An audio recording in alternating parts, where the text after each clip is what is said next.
কোলা super deep bore hole, এটা ছিল প্রজেক্টটার নাম। মারিয়ানা ট্রেঞ্চ, বারমুডা ট্রায়াঙ্গল, শিক্ষিত ভাইয়েরা জানেন এটা আটলান্টিক মহাসাগরে বারমুডা ট্রায়াঙ্গল, যেটার উপর দিয়েও কোনো উড়োজাহাজ যায় না,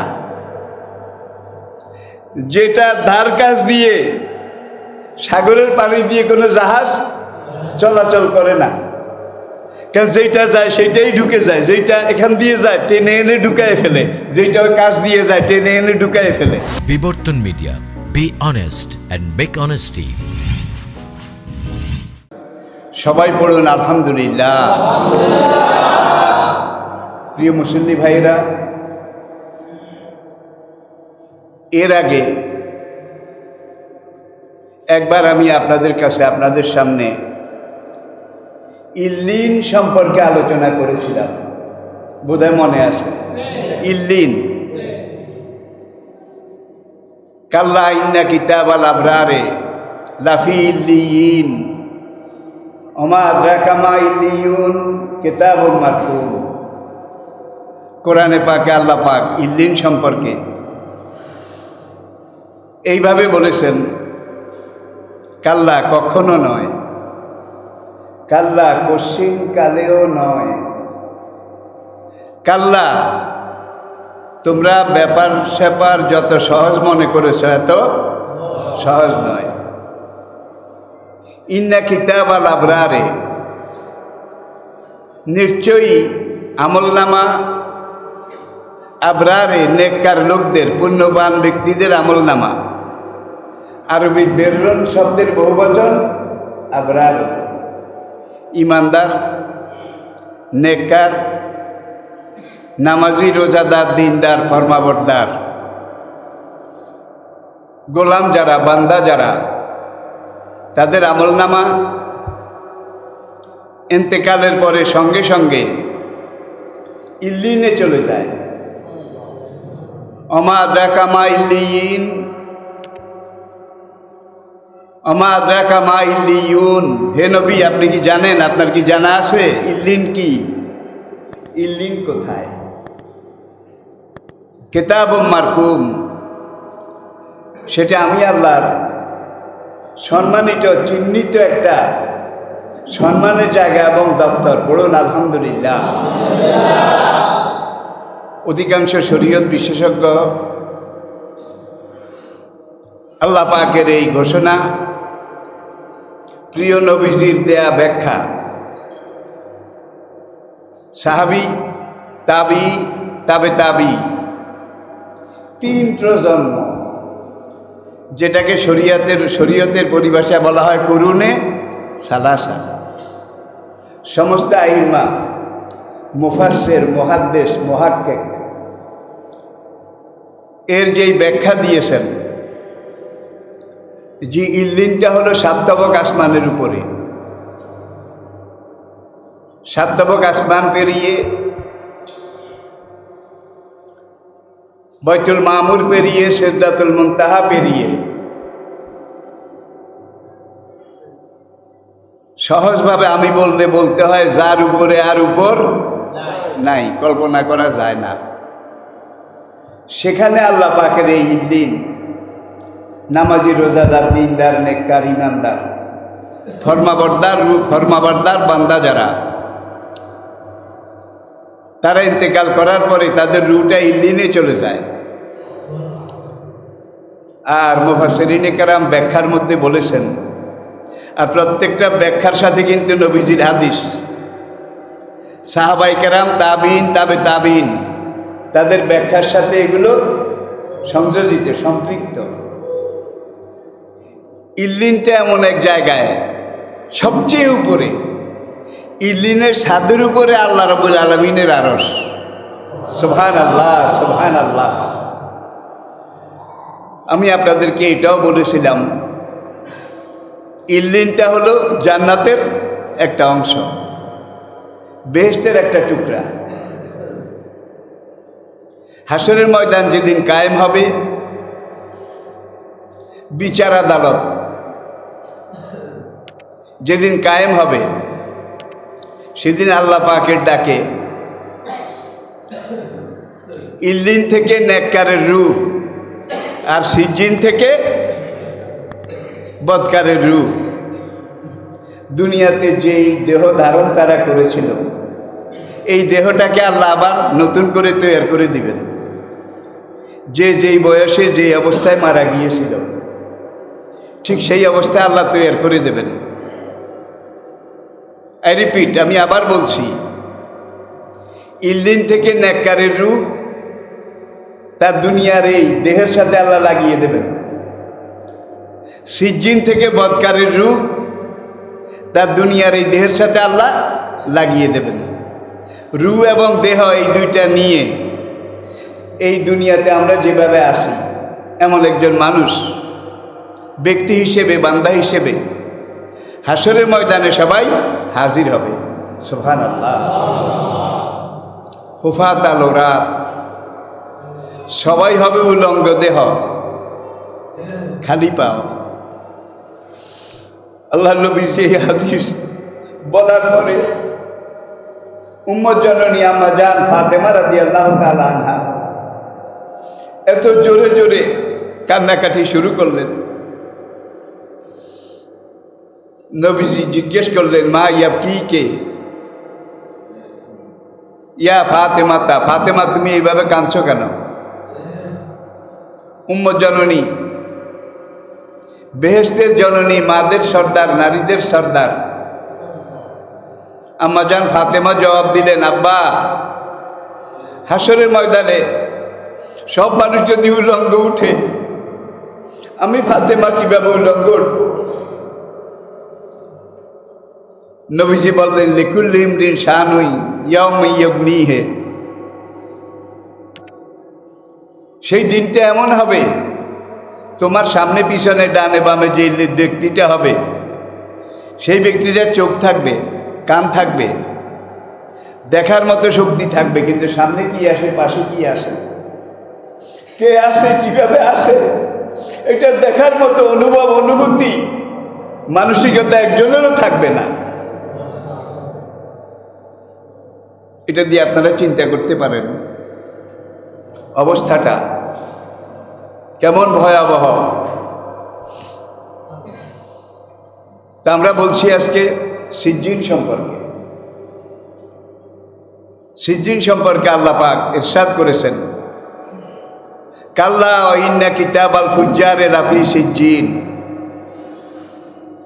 ফুজ্জারুন আরবি ফাজেরুন, এই শব্দের বহু বচন। ফাজের শব্দের অর্থ খোদাদ্রোহী, আল্লাহ পাকের নির্দেশ, রাসূল পাকের বিধান, সুন্নাহ, এগুলা সম্পর্কে গাফেল।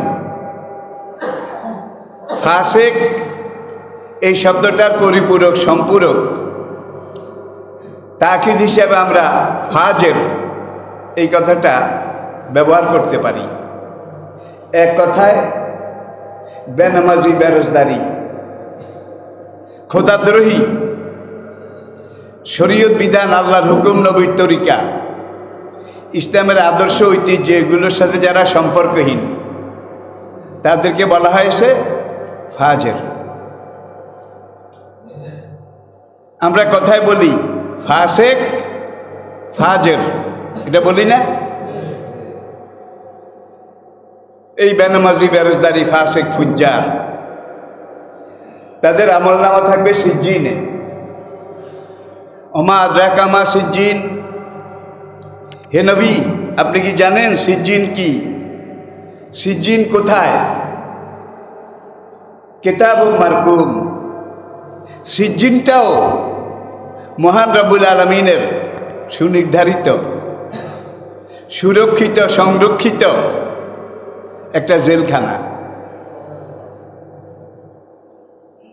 তাইলে সিজ্জিন হলো থার্ড ক্লাস আসামি, যারা চোর ডাকাত বদমাস, তাদের জেলখানা। আর ইল্লিন সেটাও জেলখানা, কিন্তু মন্ত্রী, মিনিস্টার, বড় বড় রাষ্ট্রপতি, বড় বড় নেতা, বড় বড় ব্যক্তি, সম্মানিত ব্যক্তি, তারা জেলে গেলে তাদের একজনকেও ফাইলে শুইতে হয় না, তারা স্পেশাল রুম পান, এসি রুম। তাদের রুমে এসি, ডিসি, ফ্রিজ, তাদের রুমে সকল রকমের সুযোগ সুবিধা এটা থাকে। আমি কি বুঝাতে পেরেছি? দুনিয়ার সব জেলখানায়, বাংলাদেশের জেলখানার দুইটা স্তর আছে। একটা হলো যারা ক্লাস পায়, ক্লাস, তাদের জন্য যে খানা রান্না করা হয় বা বাইরের থেকে পরিবার আত্মীয় স্বজন থেকে যেই খানা সাপ্লাই করা হয়, এই খানাটা এই স্যারের খাওয়ার আগে ডাক্তার এসে পরীক্ষা করে যে খাওয়ার মধ্যে এমন কিছু আছে কিনা যেটা স্যারের অসুবিধা হতে পারে। এইভাবে অনেকভাবে পরীক্ষা নিরীক্ষা করে যখন ক্লিয়ারেন্স সার্টিফিকেট দেয়, নো ডাউট, নো ডিফিকাল্ট, এই খাওয়ার মধ্যে কোনো সন্দেহ নেই, খারাপ কিছু নেই, তখন স্যারদেরকে এই খানা খেতে দেওয়া হয়। আর যারা থার্ড ক্লাস কয়েদি, তাদের সম্বল হইল তিন কম্বল, একটা বিছায়, আরেকটা বালিশ বানিয়ে মাথার নিচে দেয়, আরেকটা গায়ে দেয়। বিশ্বাস করবেন, এক একটা কম্বল এইভাবে ঝাড়লে অন্তত 2 কেজি বালু এবং আধা কেজি সারপোকা এটা থেকে পড়বে। এরপরে তাদেরকে খাওয়ানো হয় কি, সরকারিভাবে তাদের জন্য খাওয়ার একটা বরাদ্দ আছে, বাজেট আছে। এটা আবার কন্ট্রাক্টরদের কন্ট্রাক্টের মাধ্যমে এগুলো রান্নাবান্না ব্যবস্থা করা হয়। ডাটা যে সময় গরুও খায় না, মূলা যে সময় ট্রাক হিসাবে ঠিকা বিক্রি হয়, কপি যে সময় কেউ খায় না, অর্থাৎ বাজারে যেটা সবচেয়ে সস্তা কম দামের, এটা গাড়ি সহ কিনে আনার পরে এগুলো একবারে খোসা, ছোবলা, ডাটা খোসা সহ কেটে কেটে রান্না নামক একটা জিনিস, আর কি রান্না নামক একটা জিনিস সিদ্ধ করা হয়, সোজা কথা সিদ্ধ করা হয়, তারপরে তাদেরকে খেতে দেওয়া হয়। তাইলে এরাও কয়েদি। আর এসি রুমে যারা এয়ার কন্ডিশন বিল্ডিংয়ে থেকে ইংলিশ ডিনার খায়, তারাও কয়েদি, ঠিক কিনা বলেন? তাইলে সিজিনে যারা, তারাও কয়েদি, থার্ড ক্লাস কয়েদি। আর ইল্লিনে যারা, তারাও কয়েদি, কিন্তু ফার্স্ট ক্লাস কয়েদি। বেহেশতে যত রকমের সুযোগ সুবিধা আছে, আংশিকভাবে সীমিতভাবে ইল্লিনের আল্লাহর মেহমানদের জন্য সেখানে সেই ধরনের সুযোগ সুবিধা এটা কিয়ামত পর্যন্ত সরবরাহ হতে থাকবে। আবার জাহান্নামে যত রকমের অসুবিধা আছে, বিপদ আছে, শাস্তি আছে, সিজ্জিনের কয়েদি যারা,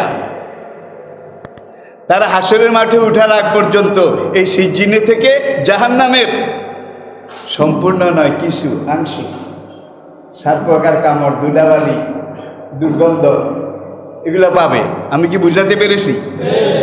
ফার্স্ট ক্লাস কয়েদিদের যেদিন মামলার হাজিরা, তাদের জন্য ভালো মানের একটা গাড়ি আসে, পুলিশেরা এসে দরজা খুলে তাদেরকে সেলিউট দেয়, দিয়ে তারপরে গাড়ির কাছে নিয়ে যায়। গাড়ির দরজা খুলে বলে, স্যার গাড়িতে ওঠেন, ঠিক কিনা? আর থার্ড ক্লাস কয়েদিদেরকে কীভাবে নেওয়া হয়? ওই ধরনের গাড়ি নয়, বড় বড় ট্রুপ বাস নয়, ট্রাকের মতো আর কি, উপরে ছাউনি আছে, আবার এখান দিয়েও লক আছে, নেট আছে, যেন হাতটাও বাইর করা না যায়। এরপরে তাদের কোমরের মধ্যে মোটা দড়ি দিয়ে বাঁধে, একজনের সাথে একজন, একজনের সাথে একজন। আপনারা দেখেছেন কিনা এটা?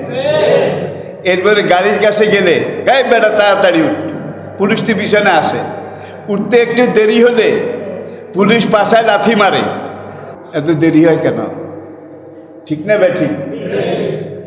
তাই যে এরাও কয়েদি, আর যারা সম্মানের সাথে খায় থাকে, আনা নেওয়া করে, তারাও কয়েদি। তা আমি বুঝাতে পেরেছি কি না? যারা ইল্লিনে তারাও কয়েদি, প্রথম শ্রেণীর কয়েদি, আর যারা সিজ্জিনে তারাও কয়েদি। কোন শ্রেণীর? থার্ড ক্লাস, তৃতীয় শ্রেণীর। আসুন আজকে আমরা সিজ্জিন সম্পর্কে আলোচনা করি। তাহলে কোরআন যেটা যেখানে যেভাবে বলেছে, প্রিয় নবীজি যেটার যেখানে যেভাবে ব্যাখ্যা দিয়েছেন, এগুলোর মধ্যে কোনো সন্দেহ আছে? ঘাটতি আছে? কমতি আছে? যেভাবে আল্লাহ কোরআন নাজিল করেছেন, কোরআনের ব্যাখ্যা আবার নবীজি আল্লাহ পাকের ইচ্ছা মতো, বিধান মতো, ওমা ইয়ান্তিকু আনিল হাওয়া ইন হুয়া ইল্লা ওয়াহিয়ুন ইউহা। ঠিক আল্লাহ যে আয়াতের ব্যাখ্যা যেইভাবে দিতে বলেছেন, নবীজি সেইভাবে ব্যাখ্যা তাফসির এটা করেছেন। তাহলে এই মহাগ্রন্থ আল কোরআনে বহু জায়গায় যেমন জান্নাতের কথা আসে, তেমন জাহান্নামের কথা আসে না নাই? জান্নাতের নাম আল্লাহ পাক 8 ভাগে 8 রকমের বচন ভঙ্গিতে উল্লেখ করেছেন। জান্নাতুল আদন, জান্নাতুল নাঈম, জান্নাতুল মাওয়া, জান্নাতুল খুলদ, জান্নাতুল ফিরদাউস। আর জাহান্নামের কথা আল্লাহ 7 ভাগে উল্লেখ করেছেন। লাজা, হুতামা, সাইর, সাকার, জাহিম, হাবিয়া, জাহান্নাম। এখান থেকেই অর্থ করা হয় বেহেশত 8টি। কয়টি? আর দোজখ 7টি। আল্লাহ দোজখের 7টা স্তর, 7 রকম। কোরআনে 7টা নাম উল্লেখ করেছেন, আর জান্নাত 8। আল্লাহ পাক 8টা নাম জান্নাতের উল্লেখ করেছেন। আর একটু আগে আমরা বলেছি ইল্লিন বেহেশতের টুকরা, আর সিজ্জিন জাহান্নামের টুকরা। আমি কি বুঝাতে পেরেছি? কোরআন নাজিলের 1500 বছর পরে আজকের জ্ঞান বিজ্ঞান, আজকের তথ্য প্রযুক্তি, আজকের মানুষের ধ্যান ধারণা, চিন্তা, গবেষণা অনেক দূর অগ্রসর হয়েছে। তবে এটা মনে রাখতে হবে যে আজকের জ্ঞান বিজ্ঞান কোরআনের কাছে ঠেকা আছে, কিন্তু কোরআন কোনো বিজ্ঞানের কাছে ঠেকা নাই। আজকের আধুনিক বিজ্ঞান যেই লাইনে, যেই চ্যানেলে ম্যাচিউর্ড হয়েছে, বালেগ হয়েছে, পূর্ণতায় পৌঁছেছে, সেগুলো কোরআনে এসে মিলে যাচ্ছে। আর বিজ্ঞানের যে সকল কথা এখনো কোরআনের সাথে মিলে না, কোরআন একরকম বলেছে, বিজ্ঞানীরা বুঝতে হবে এই লাইনে বিজ্ঞান এখনো বালেগ হয়নি, ম্যাচিউর্ড হয়নি, এখনো নাবালেগ, এখনো কি আনম্যাচিউর্ড। কোরআনে একটা কথাও অবৈজ্ঞানিক, অযৌক্তিক নাই। এটা আমাদেরকে মেনে নিতে হবে। আমি 1989 সালের আগস্ট মাসের কথা বলতেছি। 1989 সালের আগস্ট মাসে,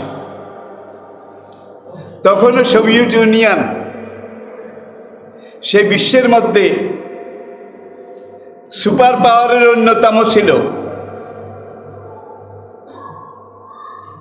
চিন্তায়, গবেষণায়, ধ্যান ধারণায়, আধুনিক আবিষ্কার, তথ্য প্রযুক্তি, যুদ্ধাস্ত্র, সমরাস্ত্র, সব দিক মিলিয়ে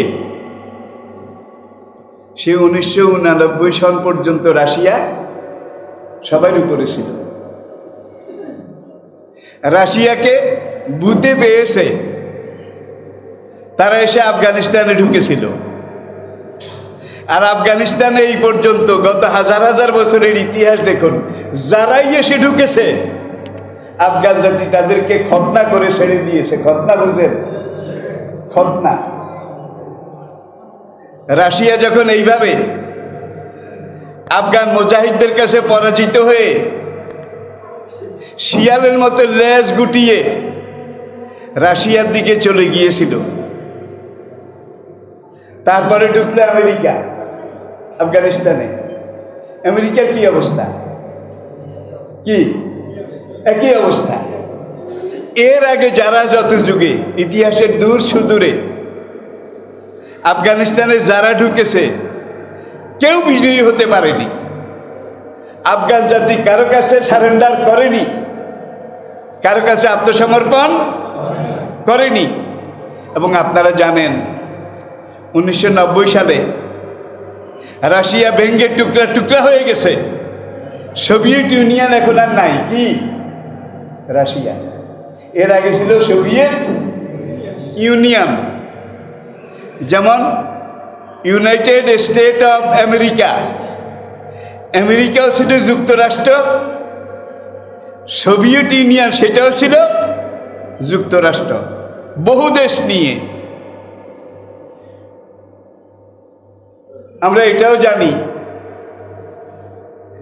যে রাশিয়া এবং আমেরিকা এই দুইটা সুপার পাওয়ার প্রথম বিশ্বযুদ্ধ, দ্বিতীয় বিশ্বযুদ্ধ পুরা দুনিয়াকে আমাদের দেশে বোধহয় খায় নাই 190 বছর।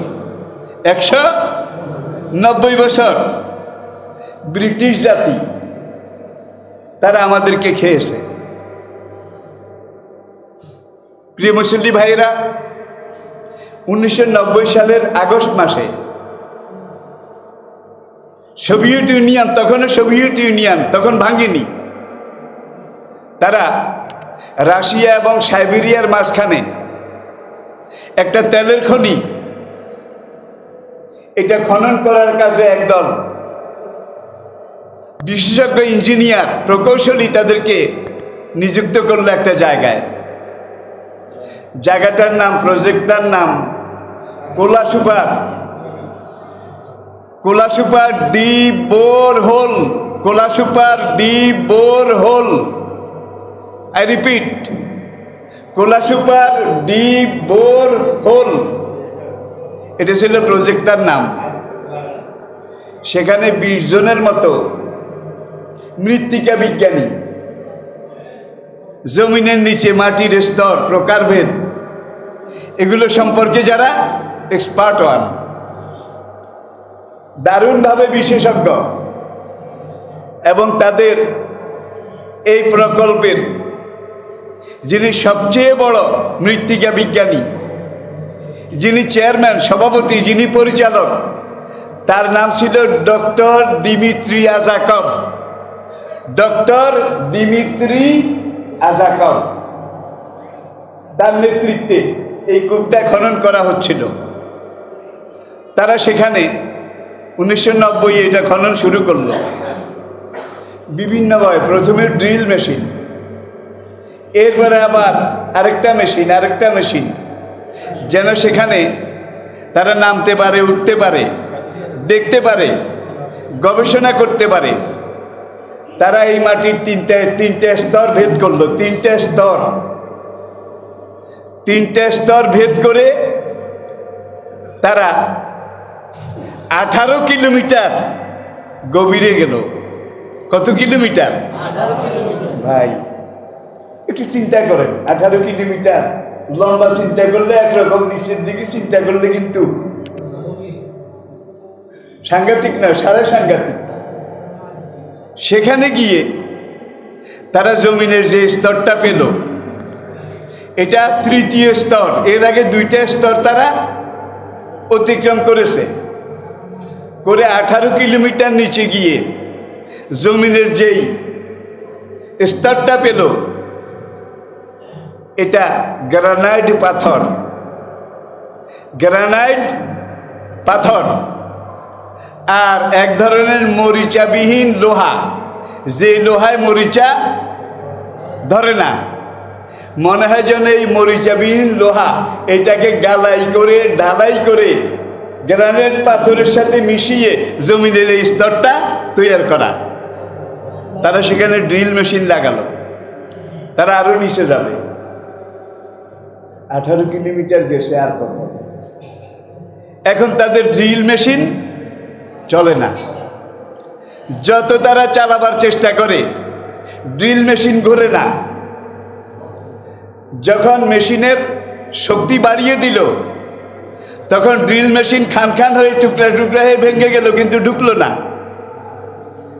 মিস্টার আজাকব, তিনি তখনকার রাশিয়ার গোয়েন্দা বাহিনীর প্রধান, কেজিবি প্রধান, তাকে জানালো যে আমরা এই পর্যন্ত এসেছি, আর নিচে যেতে পারি না, আমাদের এই মেশিন, এই ড্রিল কোনোটা কাজ করে না। তখন তাদেরকে বলা হলো আরো পাওয়ারফুল, আরো পারফেক্ট, আরো মজবুত মেশিন এটা পাঠাবার জন্যে। মস্কো থেকে, তাদের গবেষণাগার থেকে একটা হেলিকপ্টারে, পুরো এলাকাটা পাহাড়ি এলাকা, আরো শক্তিশালী মেশিনারি কলকবজা পাঠানো হলো।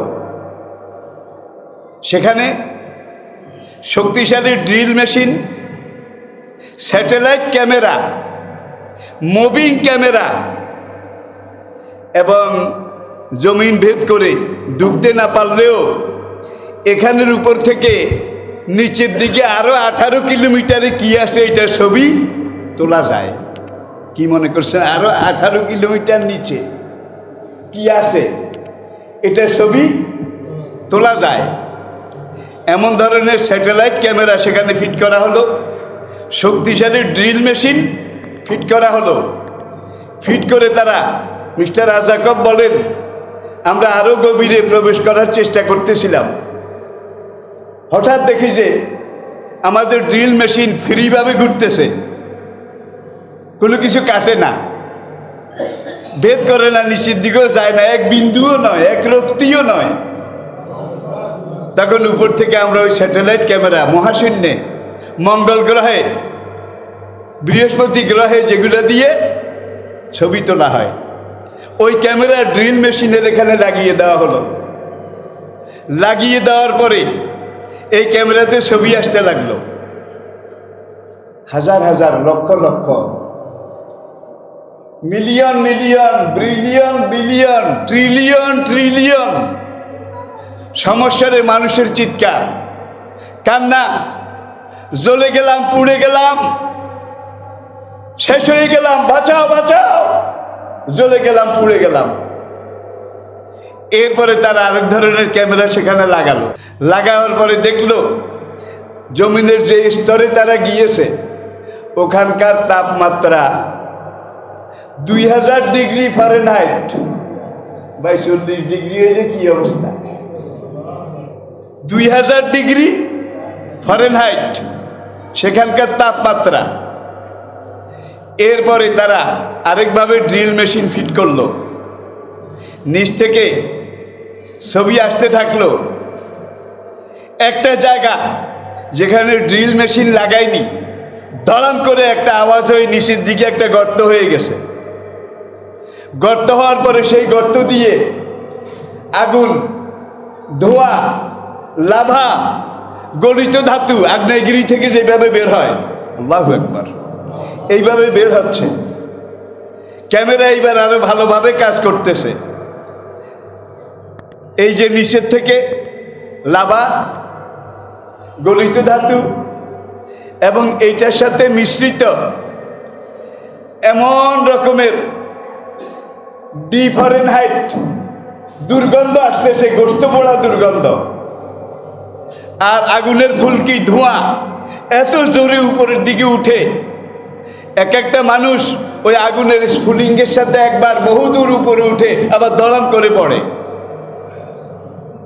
এই আগুন সমুদ্রের মধ্যে, এই আগুন সমুদ্রের মধ্যে,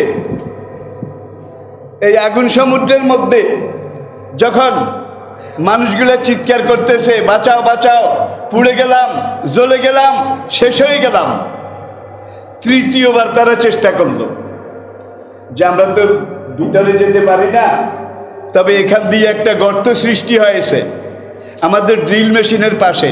গর্তটা আমার মনে হয় এই জন্যই সৃষ্টি হয়েছে, তোমরা খুঁজতে পারবা না, তোমাদের সেই হ্যান্ডম কি সেই ক্ষমতা তোমাদের নাই। ঠিক আছে, আমি একটা গর্ত করে দিলাম, এখান দিয়ে তোমরা পারলে ভিতরে কি আছে একটু দেখো।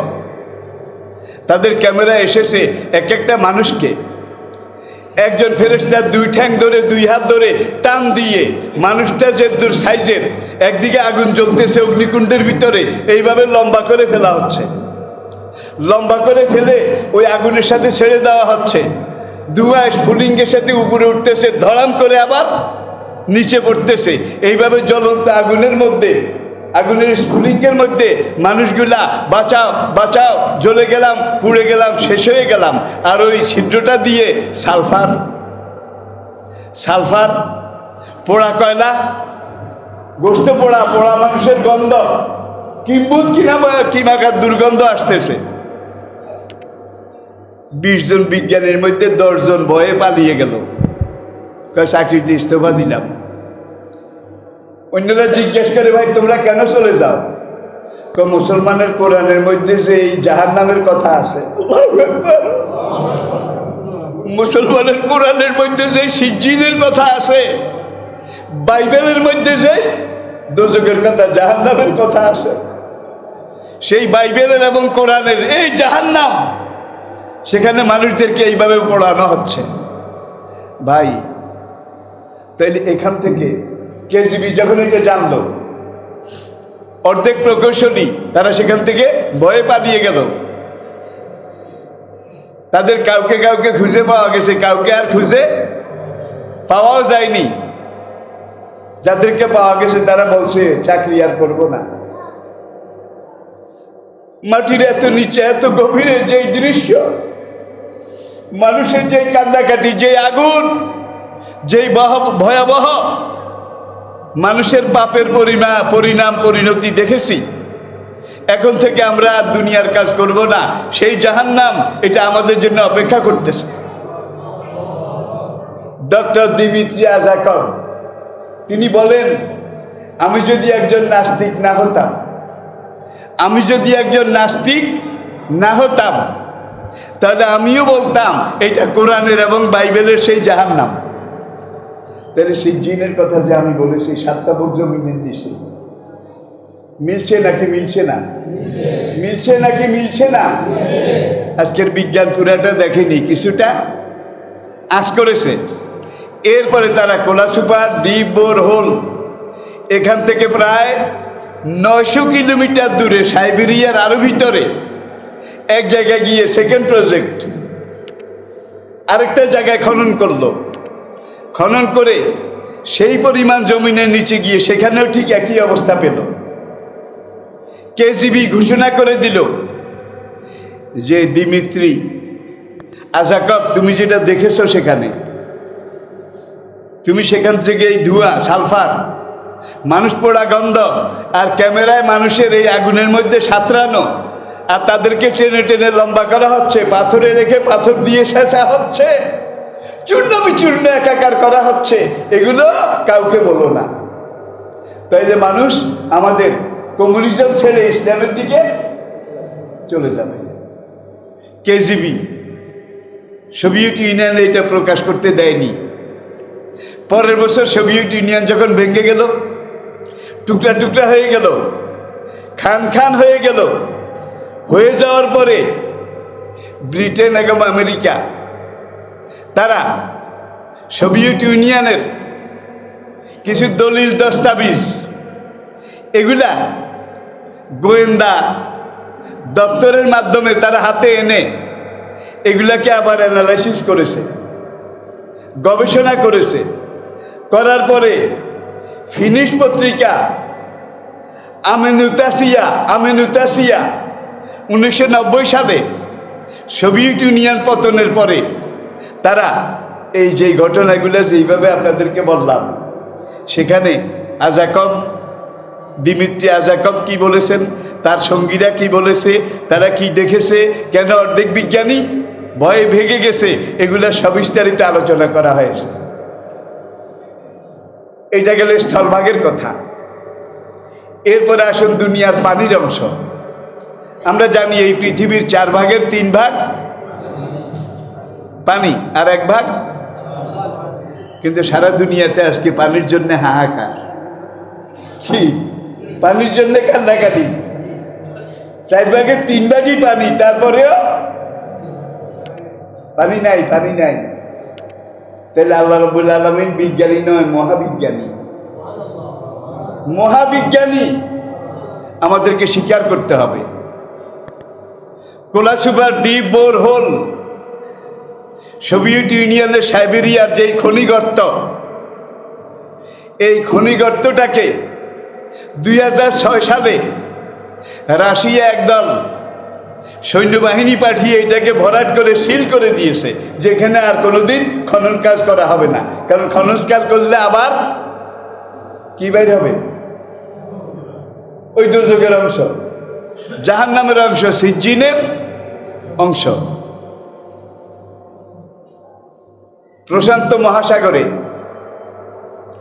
একটা গভীর খাঁড়ি আবিষ্কৃত হয়েছে। এই খাঁড়িটার গভীরতা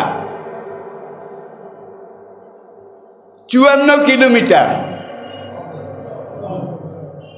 54 কিলোমিটার, 36 মাইল। এই গর্তটা কোনো মানুষের তৈরি নয়। এই গর্তটার নাম মারিয়ানা ট্রেঞ্চ। মারিয়ানা ট্রেঞ্চ এটা হলো দুনিয়ার সবচেয়ে গভীর গর্ত। আর আমরা একজন ডুবুরির নাম অনেকেই জানি, জ্যাক কর্ডিউ।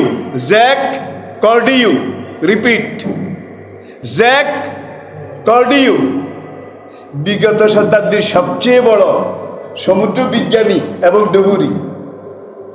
এই বেটা প্রশান্ত মহাসাগরের নিচে কোনখানে কি আছে, আটলান্টিক মহাসাগরের তলায় কোনখানে কি আছে, এর অধিকাংশগুলা এই বেটাই আবিষ্কার করেছে, জ্যাক কর্ডিউ।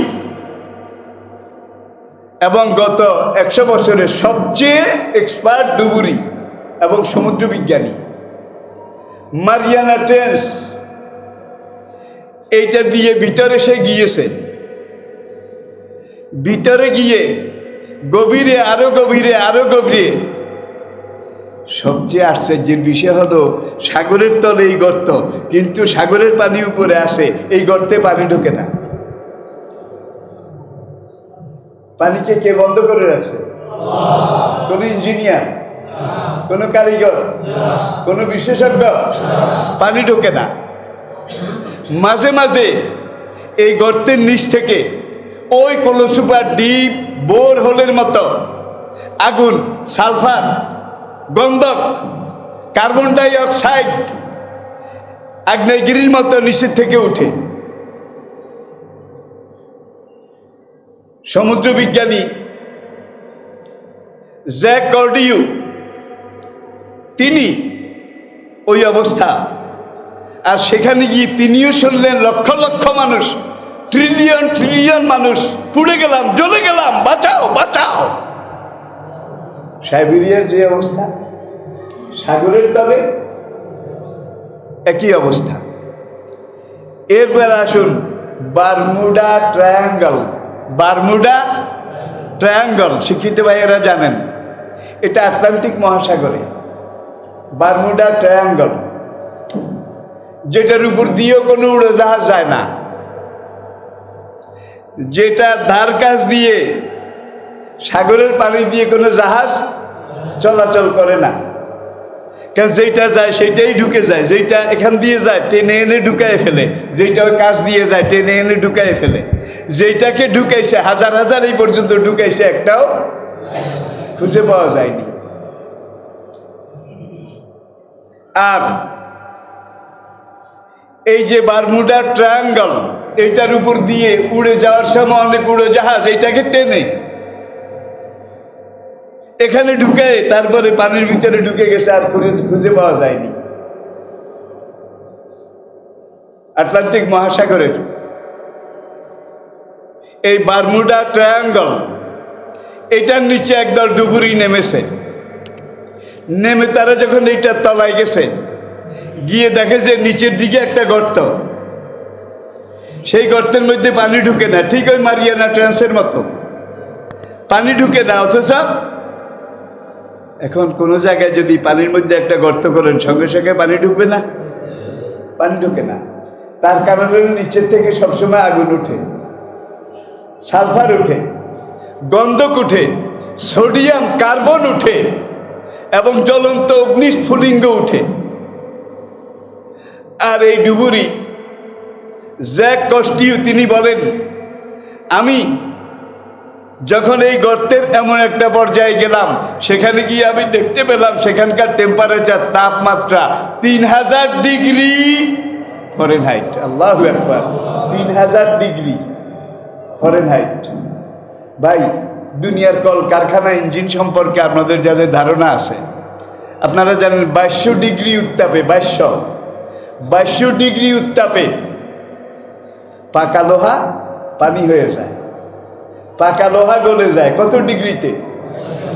2200 ডিগ্রিতে। তাহলে 2000 ডিগ্রিতে কি গলে? কি 2000 ডিগ্রি, 3000 ডিগ্রি ফারেনহাইট তাপে কি গলে? লোহা যেখানে 2200 ডিগ্রিতে গলে যায়, তাহলে এই মানুষগুলা সিজ্জিনের মধ্যে, জাহান্নামের সেই টুকরার মধ্যে, যেখানে তাপমাত্রা কত ডিগ্রি, এই তাপমাত্রা যেটা আজাকব বলেছেন, মিস্টার কস্টিউ বলেছেন, এটা হলো তার দূরের একটা এলাকার তাপমাত্রা। মূল জায়গার তাপমাত্রা কত? সেখানের টেম্পারেচার কত হাজার ডিগ্রি। এটা কোনো মানুষ কোনোদিন কল্পনা করতে পারবে না। 2006 সালে রাশিয়া সাইবেরিয়াতে যেই পরিকল্পনাটা এই কোলা সুপার থেকে ট্রান্সফার করে নিয়েছিল অর্ধেক বিজ্ঞানের পলায়নের পরে 2006 সালে, সেটাও তারা ভরাট করে সিল করে দিয়েছে যে না, এটার ভিতরে আর।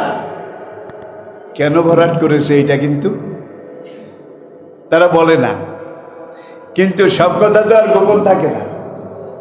তা আমি যে তথ্যগুলো আপনাদেরকে এখন বললাম, এই তথ্যগুলো কোরআনের অংশ নয়, ইসলামের অংশ নয়।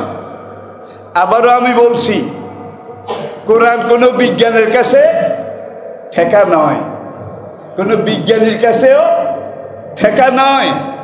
কিন্তু দুনিয়ার সকল ধ্যান ধারণা, চিন্তা, গবেষণা, সকল জ্ঞানী বিজ্ঞানী তারা কোরআনের কাছে ঠেকা। ঠিক কিনা বলেন?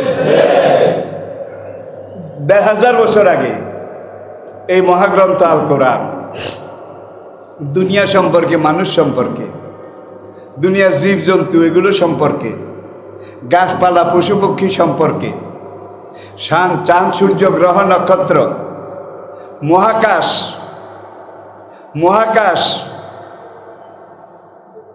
আল্লাহ পাক এই আসমানকে 7টা স্তরে তৈরি করেছেন, 7টা স্তরে। তাইলে বিল্ডিংটা 7 তালা, কয় তালা? অজাইয়ান্না সামা আর দুনিয়া বেমাসাবিহ।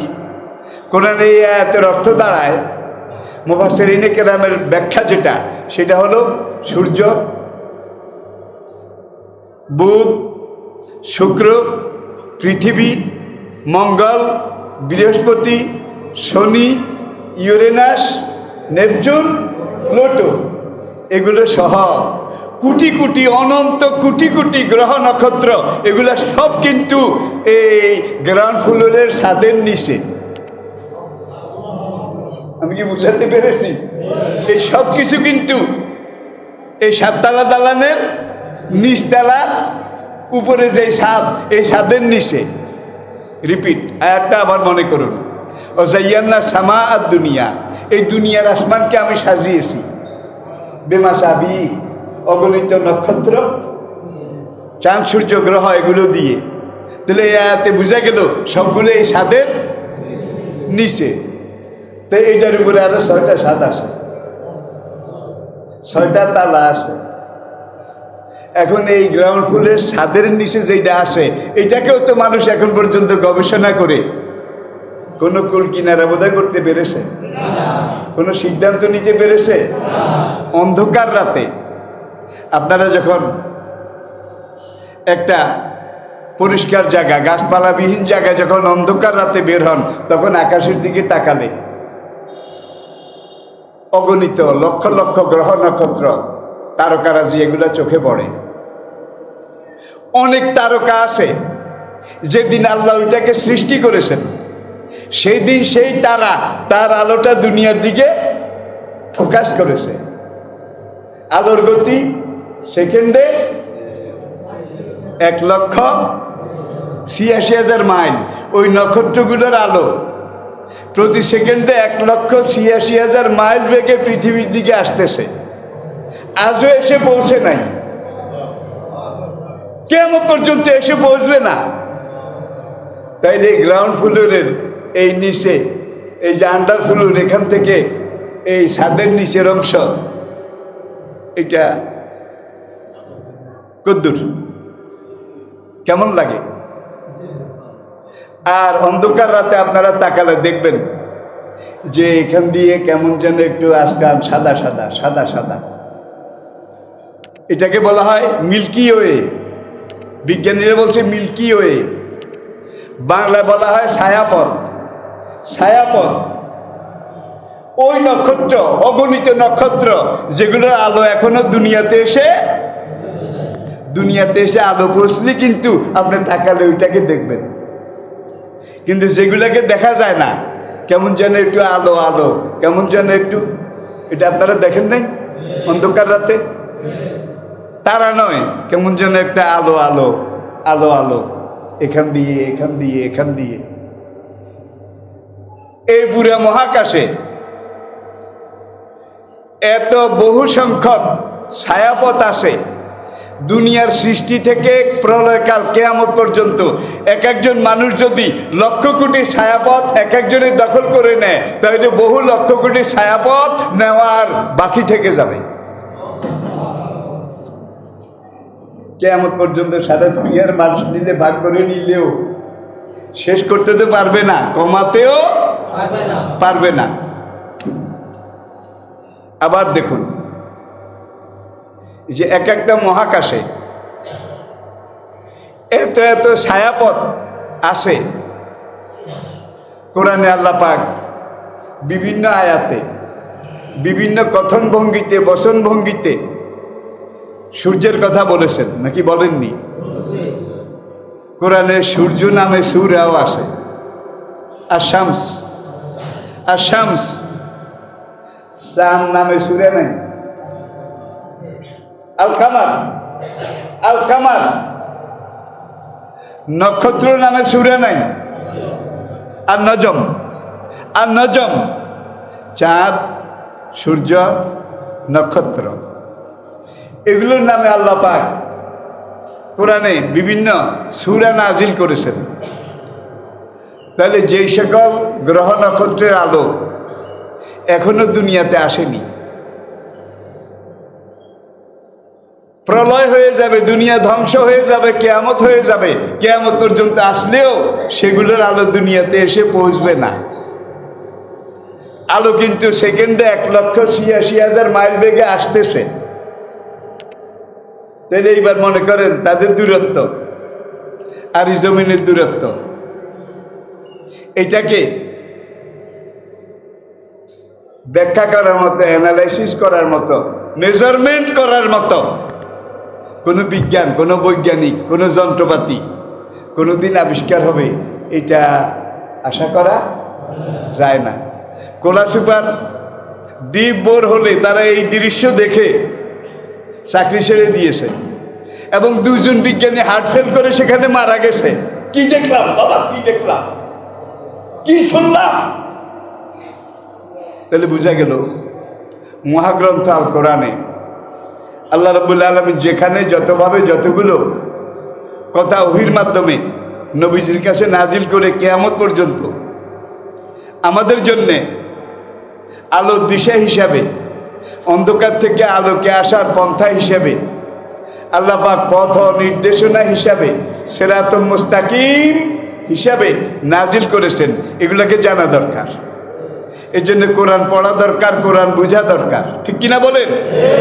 কোরআন পড়া দরকার, কোরআন বোঝা দরকার। আর এই কোরআন যত বুঝবেন, কোরআন যত পড়বেন, আল্লাহ পাক আপনাকে তত তার কাছে ডেকে নেবেন, তত তার কাছে ডেকে নেবেন। আর এই কোরআনকে আমরা যত গ্রহণ করতে পারি, যত ধারণ করতে পারি, যত গবেষণা করতে পারি, পড়তে পারি, স্টাডি করতে পারি, তত আমাদের কলব এটা ঘষা মাজা হবে, ঘষা মাজা হবে। এটার মধ্যে কোনো রকমের স্পট, কোনো রকমের কালিমা, কোনো রকমের ময়লা এটা থাকবে না।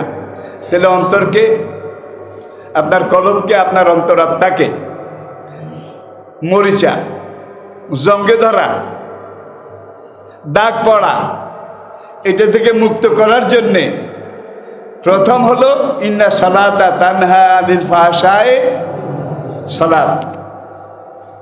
আল্লাহ নির্ধারিত 5 ওয়াক্ত সালাত ঠিকমতো আদায় করতে হবে। রাজি আছেন? রাজি আছেন? আর সালাত ঠিকমতো আদায় করতে গেলে কোরআন লাগে নাকি লাগে না? কোরআন লাগে। তাহলে বুঝা গেল সালাত ঠিকমতো আদায় করতে গেলে কোরআন লাগে। আর আমার দুনিয়ার জীবনটা হলো 60 বছরের, 70 বছরের, বড় জোর 80 বছরের। ভাই আমি এখন আসি কিন্তু বোনাস, আমি এখন আসি অতিরিক্ত। যে কোনো শুনবেন, যে কোনো সময় শুনবেন, নাই, চলে গেছে। এটাই বাস্তবতা। তাহলে হাসরের মাঠে একটা লোককে আল্লাহ জিজ্ঞেস করবেন কামলা বেস্তা, যে লোকটা মনে করেন 100 বছর হায়াত পেয়েছিলেন, 100 বছর, এই লোকটাকে আল্লাহ জিজ্ঞেস করবেন দুনিয়াতে কত বছর ছিলে, কতদিন ছিলে। লোকটা হাসরের মাঠে একটা দিন যখন অতিক্রম করবে, হাসরের একদিন, পরকালের একদিন, জান্নাতের একদিন, জাহান্নামের, ওই দিনগুলো কিন্তু সবগুলো এক সমান। কোরআনে আল্লাহ পাক বলছেন সেই পরকালের একদিন তোমাদের দুনিয়ার 1000 বছরের সমান। পরকালের একদিন তোমাদের দুনিয়ার মেকদারহু আলফুইনা সানাতান কামা তাউদ্দুন। তাহলে দুনিয়ার 100 বছর, 1000 বছর পরকালের একদিনের সমান। তখন লোকটা বলবে লাবিস্তু ইয়ামান আও বাদা ইয়াউমিন রব্বুল আলামিন। হাসরের একদিন গেল, এই একদিনের সাথে তুলনা করলে আমার দুনিয়ার 100 বছর, এটা 1 সেকেন্ড 1 মিনিটের বেশি ছিল না, একদিনের একটা স্বল্পতম অংশ। আল্লাহু আকবার। আল্লাহ পাক আমাদেরকে বুঝার তৌফিক দান করুন। আমাদের এটা ট্রানজিট পয়েন্ট, আমরা এখানে আসি, অল্প সময়ের জন্য আসি। আর এই অল্প সময়ের মধ্যে আমরা যদি আমাদের পথ পাথেয় কর্মপন্থা এগুলোকে গ্রহণ করতে না পারি, বুঝে নিতে না পারি, ধরে আমাদের জীবনে ধারণ করতে না পারি, গ্রহণ করতে না পারি, বাস্তবায়ন করতে না পারি, তাহলে আমাদের কলব এটা মরিচা মুক্ত হবে না, আমাদের অন্তর কালিমা মুক্ত হবে না। এই কোরআনকে কালিমা মুক্ত করতে হলে ইন্না সালাতা তানহা আনিল ফাহশায়ে আল মুনকার, 5 ওয়াক্ত নামাজ আমরা যেন ঠিকমতো আদায় করতে পারি, আল্লাহ পাক সেই তৌফিক আমাদেরকে দান করুন। আর 5 ওয়াক্ত নামাজ ঠিকমতো আদায় করার জন্যে আমরা যেন কোরআনের সাথে সম্পর্ক গড়ে তুলতে পারি, কোরআন পড়তে পারি, কোরআন বুঝতে পারি, এবং কোরআনের সাথে আমাদের জীবনের সম্পর্ক এটাকে জোরদার করতে পারি। আল্লাহ পাক সেই তৌফিক, সেই যোগ্যতা, সেই সৌভাগ্য আমাদের জন্য মঞ্জুর করে নিন। ওমা আলাইনা ইল্লাল বালাগ ওয়া আখির দাওয়ানা আনিল হামদুলিল্লাহি রাব্বিল আলামিন। নতুন ওয়াজ ও ইসলামিক সঙ্গীত পেতে আমাদের বিবর্তন মিডিয়া চ্যানেলটি সাবস্ক্রাইব করুন।